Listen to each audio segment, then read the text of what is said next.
तो आज हम यहाँ पे आज जो सबसे पहले डिस्कस करेंगे वो करेंगे बायोलॉजिकल क्लासिफिकेशन के बारे में। उसके बाद इस चैप्टर में सारी बातें करेंगे। ये हमारे पास अर्थ है, ठीक है। और अर्थ पे आपको पता है बहुत सारे लिविंग ऑर्गेनिज्म प्रेजेंट होते हैं, बहुत छोटे भी होते हैं, बहुत बड़े भी होते हैं। तो इस अर्थ पे जितने भी लिविंग ऑर्गेनिज्म है ना, जितने भी, उन सारे लिविंग ऑर्गेनिज्म को हमने यहाँ पे क्या किया, क्लासिफाई किया, उनकी क्लासिफिकेशन की। अभी क्लासिफिकेशन क्या होता है, किसी को भी नाम देना कि उसका नाम क्या है, उसकी फैमिली क्या है, कहाँ से वो बिलोंग करता है। तो हमारे पास एक साइंटिस्ट थे, उन साइंटिस्ट का नाम था आर.एच.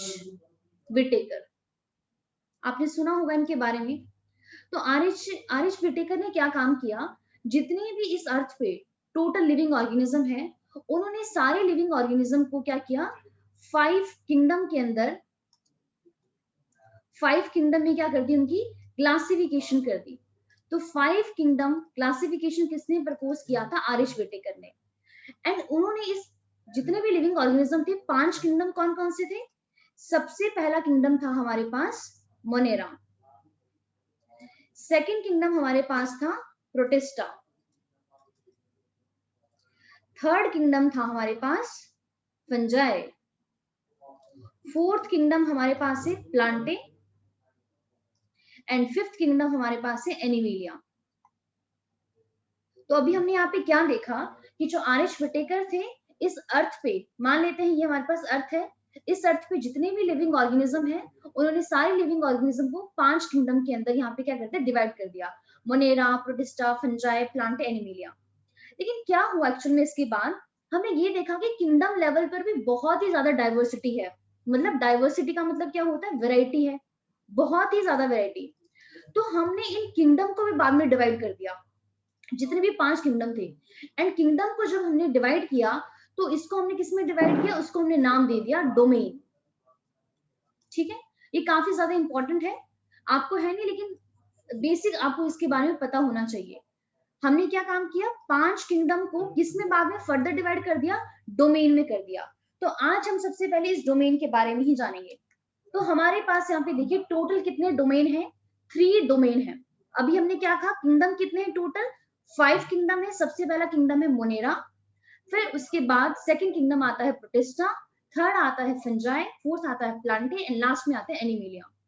और सारे के सारे किंगडम को हमने कितने डोमेन के अंदर उसको मतलब डिवाइड कर दिया, 3 डोमेन है लाइफ के, ये ऐसे कहा जाता है। तो 3 डोमेन कौन कौन से हैं, सबसे पहला डोमेन आता है बैक्टीरिया, सेकंड डोमेन आता है आर्की, एंड थर्ड डोमेन आता है यूकैरिया। जो अभी अभी हमने बात की ना थोड़ी सी इसके बारे में, हमने क्या कहा कि जितने भी लिविंग ऑर्गेनिज्म है, हमने सारे लिविंग ऑर्गेनिज्म में 2 टाइप के सेल देखे।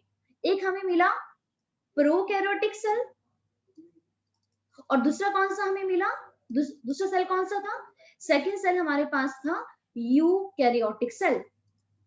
तो जब साइंटिस्ट ने क्या देखा कि किंगडम के अंदर भी बहुत ही ज्यादा वेरिएशन है, बहुत ज्यादा डाइवर्सिटी है, तो उन्होंने किंगडम को भी 3 डोमेन के अंदर डिवाइड कर दिया। तो उन्होंने क्या देखा कि जो हमारे पास ये डोमेन बैक्टीरिया है और डोमेन आर्के हैं, इन दोनों के अंदर कैसा सेल होता है, प्रोकैरियोटिक सेल होता है। एंड ये दोनों के दोनों डोमेन ही एक सिंगल किंगडम को बिलोंग करते हैं, किंगडम का नाम है मोनेरा। तो हमारे पास जो किंगडम मोनेरा है, किंगडम मोनेरा के अंदर 2 डोमेन आते हैं, डोमेन बैक्टीरिया एंड डोमेन आर्के। और कौन सा सेल प्रेजेंट होता है, प्रोकैरियोटिक सेल होता है। लेकिन एक्चुअल में अगर हम देखें तो बैक्टीरिया भी अपने आप में बहुत ही ज्यादा डाइवर्स है, इनकी भी बहुत ज्यादा डाइवर्सिटी होती है। आपने सिंपल सुना ही होगा कि ये बैक्टीरिया ये डिजीज कॉज करता है, ये करता है। लेकिन एक चीज कॉमन है कि सब सारे के सारे क्या होते हैं, प्रोकैरियोटिक ही होते हैं। ठीक है।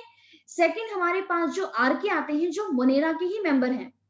ये कैसे मेंबर होते हैं, जो बहुत ही ज्यादा एक्सट्रीम एनवायरनमेंट में रह पाते हैं। एक्सट्रीम का मतलब क्या है, मान लेते हैं एक एरिया ऐसा है वहां पे जहां पर सॉल्ट की कंसेंट्रेशन बहुत ही ज्यादा हाई है, बहुत ही ज्यादा सॉल्ट है, एक जहां पर कोई एग्जिस्ट नहीं कर सकता है, लेकिन आर्के वहां पर भी एग्जिस्ट कर सकते हैं।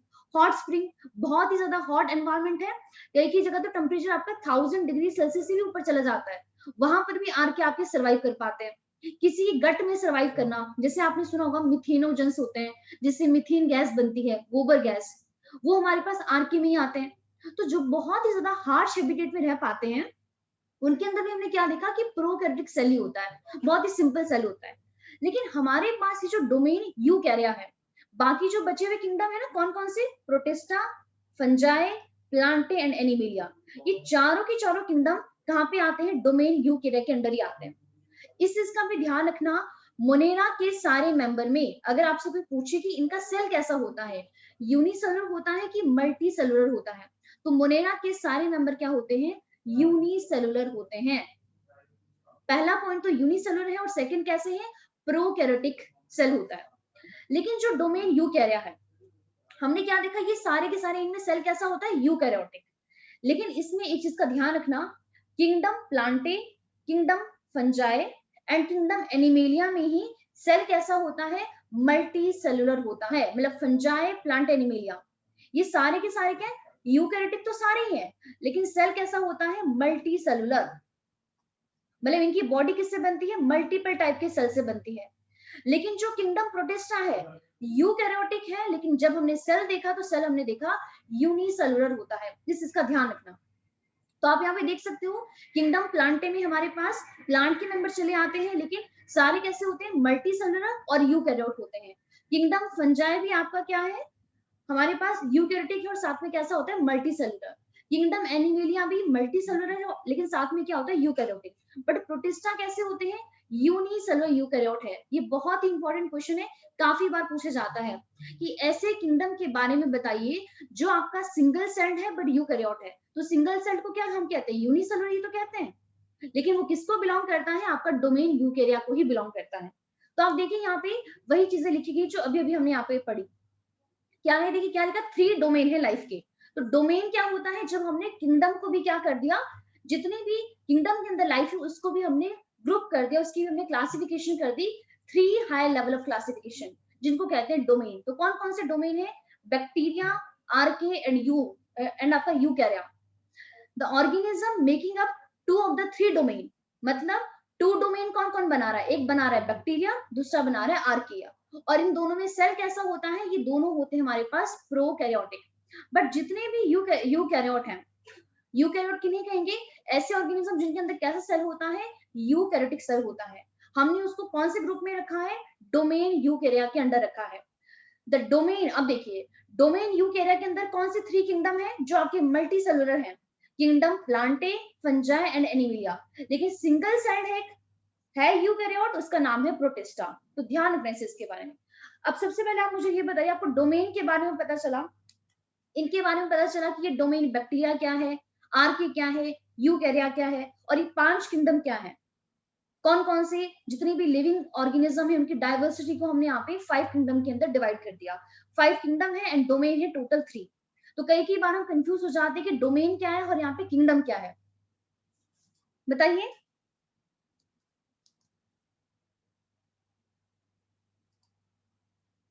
आकाश, अमनजोत, असीमता, गौरी, निवेदिता, सबको क्लियर है? Yes ma'am. Yes ma'am. अब हम यहाँ पे जो नेक्स्ट बात करेंगे वो भी आपके प्रोकैरियोटिक सेल के बारे में और यूकैरियोटिक सेल के बारे में ही दोबारा यहाँ पे डिस्कस करेंगे। उसके बाद हम यहाँ पे आपके जो आज हम कवर करने वाले हैं वो आपका प्रोकैरियोटिक सेल ही कवर करेंगे काफी ज्यादा डिटेल में, ठीक है। तो पहले तो सबसे पहले मैं आपको यहाँ पे पिक्चर ही दिखाती हूँ, जैसे अभी भी मैंने आपको ये वाला डायग्राम भी दिखाया था कि अगर हम बात करते हैं हमारे पास किसकी, प्रोकैरियोटिक की, तो हमने यहाँ पे क्या कहा कि जो प्रो, कल भी किया था डिस्कस, लेकिन आज दोबारा से मैं करवा देती हूँ क्योंकि मुझे लगा कि कुछ बच्चे यहाँ पे नए आए हैं। तो हमारे पास ये जो प्रोकैरियोट होता है, प्रो मतलब होता है प्रिमिटिव, मतलब पुराना, एंड कैरियो का मतलब होता है न्यूक्लियस। न्यूक्लियस कैसा है, पुराने टाइप का है। तो पुराने टाइप का न्यूक्लियस क्या होता है कि जो हमारे पास न्यूक्लियस होता है वो क्या चीज कंटेन करता है, डीएनए कंटेन करता है, जेनेटिक मटेरियल, जिसके पास जीन्स होती है। लेकिन प्रोकैरियोट में ये सारी जीन्स के डीएनए कैसा है, टोटली नेगेटिव होता है, इसको कोई भी मेम्ब्रेन यहाँ पे कवर नहीं करती है। तो हमारे पास ये जो प्रोकैरियोटिक सेल है उसमें जो डीएनए होता है उसको हम कहते हैं न्यूक्लियोइड, एक नाम देते हैं न्यूक्लियोइड। अब सबसे पहले कुछ इनमें सिमिलैरिटी की बात कर लेते हैं कि हमारे पास जो प्रोकैरियोट है एंड यूकैरियोट है, इनमें सिमिलैरिटी क्या होती है। पहली सिमिलैरिटी ये है, एक ऑर्गेनेली है जिसका नाम है राइबोसोम। और राइबोसोम कैसी ऑर्गेनेली है, मेम्ब्रेन लेस ऑर्गेनेली है, इसको कोई भी मेम्ब्रेन बाउंड नहीं करती है। तो ये राइबोसोम जो है आपके दोनों में ही प्रेजेंट होते हैं, हमारे पास चाहे प्रोकैरियोटिक सेल हो चाहे हमारे पास यूकैरियोटिक सेल हो। उसके अलावा हमने क्या देखा है कि हमारे पास सेकंड आता है सेल मेम्ब्रेन का, जिसे हम प्लाज्मा मेम्ब्रेन भी कहते हैं। वो भी आपकी दोनों में ही प्रेजेंट होती है, चाहे हमारे पास प्रोकैरियोटिक सेल हो या यूकैरियोटिक सेल हो। तो जो आप यहाँ पे ये डायग्राम देख पा रहे हो, ये प्रोकैरियोटिक सेल का ही है। यहाँ पे एक फ्लूइड से फिल स्पेस है, इसे हम कहते हैं साइटोप्लाज्म। और यहाँ पे छोटे छोटे ग्रेन्यूल्स नजर आ रहे हैं आपको, इन्हें हम कहते हैं राइबोसोम। अब ये जो हमारे पास ये बैक्टीरिया का जो स्ट्रक्चर है, यहाँ पे इसकी जो सबसे बाहर वाली आप ये कवरिंग देख पा रहे हो कितनी है, 1 2 3 4, 4 कवरिंग, 4 लेयर आपको नजर आ रही है। तो इस पूरे वाली कवरिंग को, जो एक बैक्टीरिया के साइटोप्लाज्म को कवर कर रही है, उसे हम कहते हैं सेल एनवेलप। तो कवरिंग जो है प्रोकैरियोटिक सेल की, उसे हम क्या कहते हैं, उसे हम कहते हैं सेल एनवेलप कहते हैं। अब यहाँ पे जो सबसे आउटर मोस्ट वाली लेयर है ना, ये वाली जो आप सबसे थिक देख पा रहे हो, इसे हम कहते हैं ग्लाइकोकैलिक्स। आप इसको साथ साथ में नोट भी कर सकते हो। सबसे आउटर मोस्ट वाली लेयर को क्या कहते हैं, ग्लाइकोकैलिक्स कहते हैं। अब हमने क्या देखा कि जो सबसे आउटर मोस्ट वाली लेयर है, जिसको हमने ग्लाइकोकैलिक्स कहा, कई बार तो बहुत ही ज्यादा हार्ड होती है, टफ होती है। हार्ड है, टफ है। अगर ग्लाइकोकैलिक्स हमारे पास हार्ड है, टफ है, तो इस ग्लाइकोकैलिक्स को हम कहते हैं कैप्सूल। तो हम इसे कहते हैं कैप्सूल। लेकिन कई बार ये बहुत ही ज्यादा आपकी स्मूथ होती है, स्लाइमी सी लेयर होती है, तो हम इसे कहते हैं स्लाइम लेयर। तो इसका मतलब क्या हुआ कि जो सबसे आउटर मोस्ट लेयर है सेल एनवेलप की, वो आपकी टफ भी हो सकती है और आपकी स्मूथ भी हो सकती है। अगर वो टफ है, हार्ड है, तो उसे हम कैप्सूल कहते हैं। लेकिन अगर वो हमारे पास क्या स्मूथ है, तो हम उसे कहते हैं स्लाइम लेयर। उसके बाद जो हमारे पास इनर में लेयर आती है, इनर में जो लेयर आती है उसे हम कहते हैं सेल वॉल। सेल एनवेलप से अंदर कौन सी आती है, उसे हम कहते हैं सेल वॉल। जो सेल वॉल है वो प्रोकैरियोट में किसी किसी के पास प्रेजेंट होती है और किसी किसी के पास एब्सेंट होती है। मोस्टली क्या देखा गया है कि एक मेंबर है, आपने सुना होगा, उसका नाम होता है माइकोप्लाज्मा। ये भी हमारे पास मोनेरा के मेंबर को ही बिलोंग करता है, मतलब किंगडम मोनेरा के अंदर ही आता है। लेकिन इसके पास सेल वॉल नहीं होती है, ये काफी ज्यादा इंपॉर्टेंट पॉइंट है यहाँ पे। और काफी छोटा सेल होता है। इस माइकोप्लाज्मा को हम पीपीएलओ भी कहते हैं। पीपीएलओ की फुल फॉर्म होती है प्लूरो निमोनिया लाइक ऑर्गेनिज्म। ये भी प्रोकैरियोटिक ही होता है, लेकिन इसमें सेल वॉल प्रेजेंट नहीं होती है। और जो सबसे इनर मोस्ट लेयर है उसे हम कहते हैं प्लाज्मा मेम्ब्रेन, और आप कह सकते हो सिंपली सेल मेम्ब्रेन। तो यहाँ पे सेल एनवेलप की टोटल 3 लेयर हुई।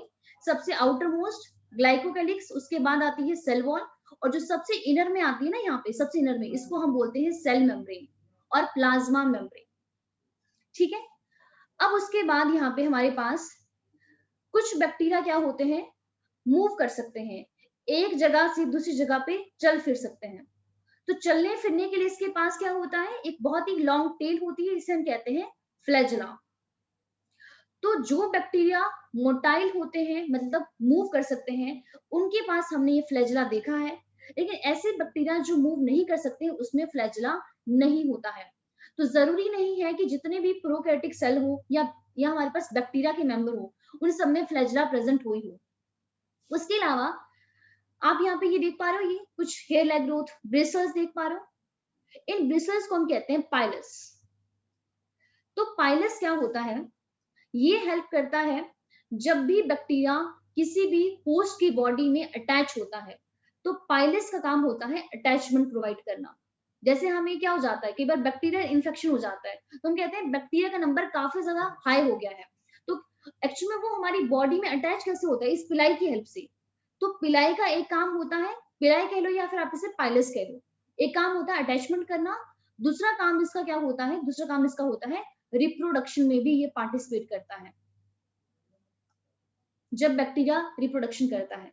तो आई होप हमने यहाँ पे सारे पॉइंट्स कवर कर लिए। कैप्सूल क्या होता है, प्लाज्मा मेम्ब्रेन क्या है, ठीक है, सेल वॉल क्या है, जो हमारे पास डीएनए होता है उसे न्यूक्लियोइड कहते हैं, एक हमारे पास ग्रेन्यूल्स होते हैं मेम्ब्रेन लेस उसे कहते हैं राइबोसोम, और राइबोसोम जो होता है प्रोकैरियोट में कौन से टाइप का होता है, 70s टाइप का होता है, क्योंकि राइबोसोम के दो टाइप होते हैं, एक होता है 80s, दूसरा होता है 70s। तो 70s टाइप के राइबोसोम्स प्रेजेंट होते हैं। उसके अलावा हमने कहा कुछ कुछ आपके बैक्टीरिया क्या होते हैं, मूव कर सकते हैं, उनके पास क्या होता है, फ्लैजेला होता है, और कुछ कुछ बैक्टीरिया मूव नहीं कर सकते हैं, तो उनके पास फ्लैजेला नहीं होता है। तो जरूरी नहीं कि सारे के सारे प्रोकैरियोटिक सेल में फ्लैजेला प्रेजेंट हो ही हो। पिलाए होती है जो किसमें हेल्प करती है, अटैचमेंट में हेल्प करती है। लेकिन ओवरऑल अगर हम देखें तो इसका जो स्ट्रक्चर होता है वो काफी ज्यादा सिंपल होता है यूकैरियोटिक सेल के कंपैरिजन में। ठीक है, कोई अगर आपको डाउट है तो आप पूछ सकते हो यहाँ पे। अगर आपने ये प्रोकैरियोटिक सेल का स्ट्रक्चर काफी अच्छी तरीके से देख लिया है तो फिर हम आगे मूव करते हैं यहाँ पे।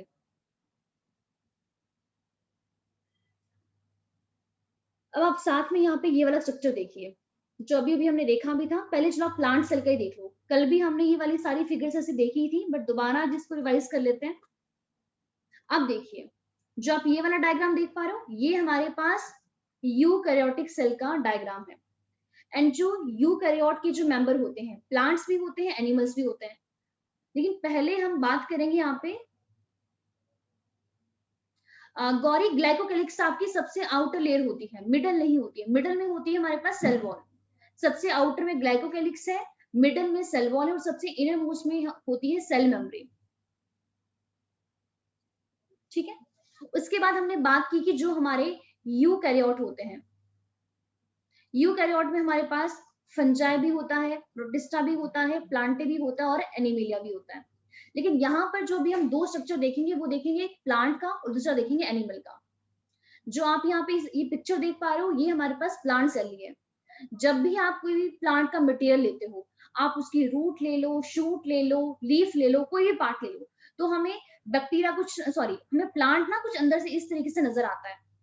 तो आपने एक चीज तो नोटिस कर ही ली होगी कि जो हमारे पास ये प्रोकैरियोटिक सेल है वो कितने ज्यादा सिंपल है इन यूकैरियोट के कंपैरिजन में। अब आप यहाँ पे देखिए, यहाँ पे क्या होता है, हमारे पास डीएनए होता है अंदर, ये न्यूक्लियस है। और न्यूक्लियस की पोजीशन कल हमने डिफरेंस में किया था कि कहाँ पर होती है, पेरिफ्री पे होती है। अब पेरिफ्री पे क्यों होती है, बिकॉज जो प्लांट सेल के अंदर ये वैक्यूल होता है, ये भी एक ऑर्गेनली है। ये क्या होता है, काफी बड़ा वैक्यूल होता है, सिंगल ही होता है एक सेल के अंदर लेकिन काफी बड़ा है। और इतने बड़े वैक्यूल की वजह से जो हमारा न्यूक्लियस होता है ना, वो आपका पेरिफ्री पोजीशन पे चला जाता है। ये देखिए, आपका न्यूक्लियस कहाँ पे चला गया, आपका साइड में चला गया है। तो अंदर कौन होता है, यहाँ पे आपका डीएनए होता है, और इस डीएनए को हमारे पास क्या हो रही है, एक मेम्ब्रेन कवर कर रही है। उस मेम्ब्रेन को बोलते हैं न्यूक्लियर एनवलप, और उसी को बोलते हैं न्यूक्लियर मेम्ब्रेन। अब न्यूक्लियस का जो यहाँ पे मैट्रिक्स होता है उसे हम कहते हैं न्यूक्लियोप्लाज्म। और एक यहाँ पे एक डेंस हमारे पास क्या होता है, एक डेंस स्ट्रक्चर होता है जिसे हम कहते हैं न्यूक्लियोलस। जो हमारे पास ये न्यूक्लियर मेम्ब्रेन है, यहीं से एक ऑर्गेनेली आपकी और डेवलप हो रही है, उसे हम कहते हैं आरईआर, रफ एंडोप्लाज्मिक रेटिकुलम। उसके अलावा एक यहाँ पे इंपॉर्टेंट कैरेक्टर क्या होता है, प्लांट सेल में क्या होती है, सेल मेम्ब्रेन तो अंदर होती है, प्लाज्मा मेम्ब्रेन, बट उसके बाहर एक लेयर और होती है जिसे हम कहते हैं सेल वॉल। जो सेल वॉल है वो आपकी एनिमल सेल में नहीं होती, ओनली प्लांट सेल के अंदर ही होती है। तो सेल वॉल बाहर है और अंदर कौन होती है, प्लाज्मा मेम्ब्रेन होती है। ठीक है, तो अगर आप ध्यान से देखो, देखो सेल वॉल देखो बाहर दिखाया गया है, ये बाहर वाली लेयर है, और प्लाज्मा मेम्ब्रेन क्या है, अंदर, ये ब्लू वाली है। कल हमने बात की थी कि एक एक सेल है, मान लेते हैं यहाँ पे दूसरा सेल भी है, तो दो सेल को आपस में क्या करना है, कम्युनिकेट करना है। तो कम्युनिकेशन के लिए क्या होना चाहिए, कुछ ना कुछ चैनल्स होनी चाहिए। उन चैनल्स को हम बोलते हैं प्लाज्मोडेस्माटा। आप देख सकते हैं यहाँ पे क्या है, माइटोकॉन्ड्रिया भी है और राइबोसोम्स भी हैं। लेकिन हमारे पास राइबोसोम प्लांट सेल के अंदर कैसे होते हैं, 80s टाइप के होते हैं, 70s के होते हैं प्रोकैरियोट में, एंड 80s होते हैं हमारे पास यूकैरियोटिक सेल में, चाहे वो प्लांट हो या फिर आपका एनिमल हो। इसके अलावा आप देख सकते हैं यहाँ पे स्मूथ एंडोप्लाज्मिक रेटिकुलम भी है, और एक ऑर्गेनेली और है जिसका नाम है क्लोरोप्लास्ट। क्लोरोप्लास्ट किसमें हेल्प करता है, फोटोसिंथेसिस में। और हमारे पास ये जो क्लोरोप्लास्ट है ये भी आपका प्लांट सेल में नहीं होता है। इसके अलावा पेरोक्सिसोम होती है, ये भी ऑर्गेनेली होती है, गोल्जी बॉडीज होती है, माइक्रोट्यूब्यूल होते हैं। तो ये हमारे पास प्लांट सेल का स्ट्रक्चर है जो किसको बिलोंग करता है, यूकैरियोट को बिलोंग करता है। यूकैरियोट का मतलब ही क्या होता है कि जितनी भी मेम्ब्रेन बाउंड ऑर्गेनेली है वो सारी की सारी प्रेजेंट होती है सेल में। तो यहाँ पे मेम्ब्रेन बाउंड ऑर्गेनेली कौन है? वैक्यूल हो गया, Golgi body, endoplasmic reticulum, chloroplast, mitochondria, ये सारी मेम्ब्रेन बाउंड ही तो है। तो ये कुछ भी आपका प्रोकैरियोट में प्रेजेंट ही नहीं होता। अगर आप यहाँ पे नेक्स्ट सेल देखो, एनिमल सेल, तो एनिमल सेल काफी ज्यादा मतलब कॉम्प्लेक्स होता है प्लांट सेल के कंपैरिजन में, लेकिन छोटा होता है। तो आप देख पा रहे हो कितना ज्यादा कॉम्प्लेक्स है। आप अच्छी तरीके से एक बार इसको देखो और एक एक चीजें देखो कि कौन सी ऑर्गेनेल कहाँ कहाँ प्रेजेंट है। आप न्यूक्लियस को भी नोटिस करो, एंडोप्लाज्मिक रेटिकुलम को भी, माइटोकॉन्ड्रिया को भी, लाइसोसोम, सारी चीजें एक बार ना आप ना खुद ही इसको स्कैन करो, पूरी फिगर को।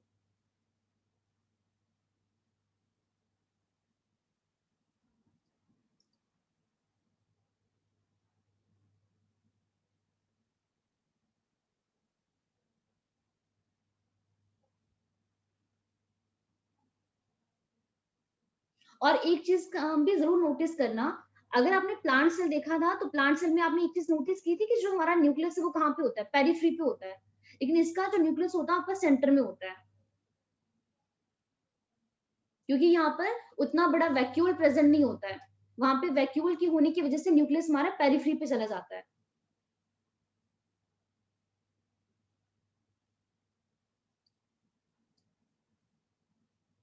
देखो ना, कोई ये हमारे पास न्यूक्लियस है, ये इसकी मेम्ब्रेन है, और साथ में देखिए ये हमारे पास क्या, एंडोप्लाज्मिक रेटिकुलम है। ये देखिए ये हमारे पास क्या है, लाइसोसोम्स है।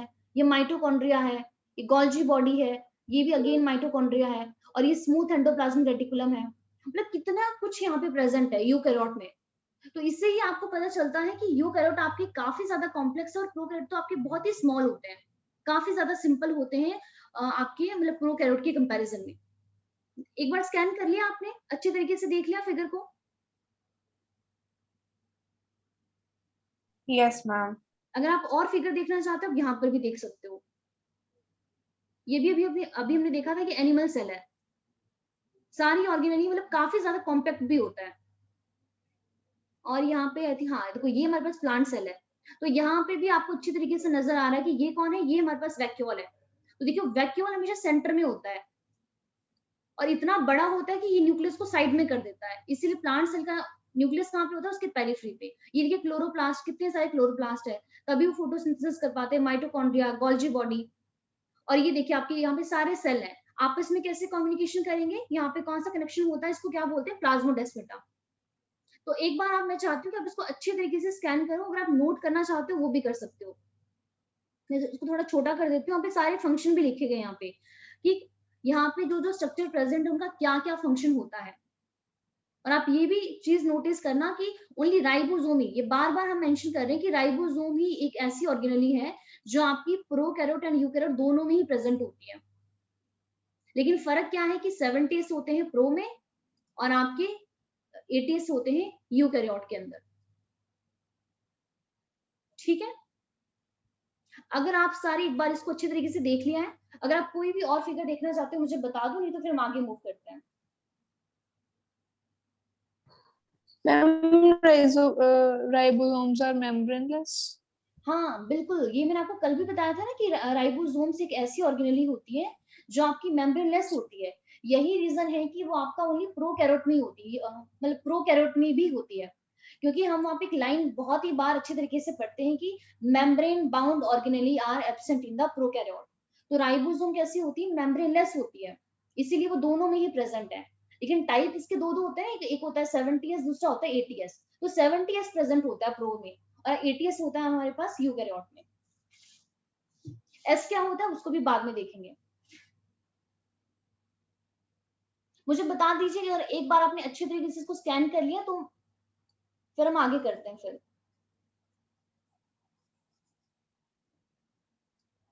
प्लांट सेल को देख लिया तो आपको एनिमल सेल को भी एक बार दोबारा दिखा देती हूँ। प्लाज्मोडेस्माटा का फंक्शन देख लीजिए, सेल वॉल का क्या फंक्शन होता है, वैक्यूल का फंक्शन क्या होता है।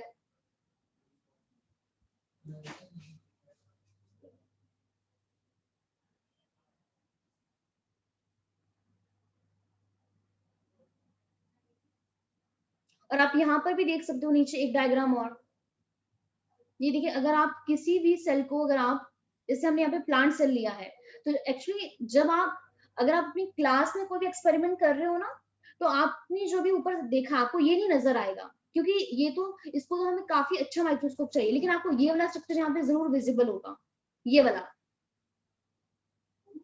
जो ये वाला नजर आ रहा है आपको, ये प्लांट सेल जहाँ पे लिखा है। अगर आप कोई भी प्लांट मटेरियल लो ना और आप उसको माइक्रोस्कोप के अंदर देखो, तो हमारे पास ये जो सेंटर में न्यूक्लियस है, यहाँ पे सेल वॉल होती है, क्लोरोप्लास्ट होते हैं, ये आपको इजिली विजिबल हो जाते हैं, कुछ कुछ माइटोकॉन्ड्रिया भी नजर आ जाते हैं। तो जो अभी जितनी भी फिगर यहाँ पे दिख रहा है, सॉरी ये डिस्कनेक्ट हो गया था। तो मैं भी आपको ये बता रही थी कि यहाँ पे जितनी भी पिक्चर आप देख पा रहे हो ना, ये सारी ओरिजिनल पिक्चर्स ही हैं।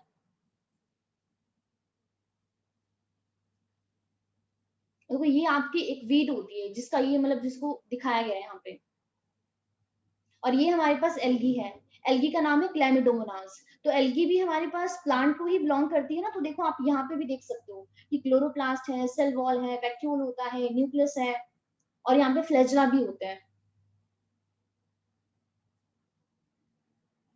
एक बार मुझे बता दीजिए, आपने देखी है अच्छे से डायग्राम, इसको भी आप नोट कर सकते हो, प्लांट सेल को भी, सॉरी एनिमल सेल को भी, कि एनिमल सेल में जो जो ऑर्गेनेली है उनका क्या क्या फंक्शन होता है, यहाँ पे सब कुछ मेंशन किया गया है।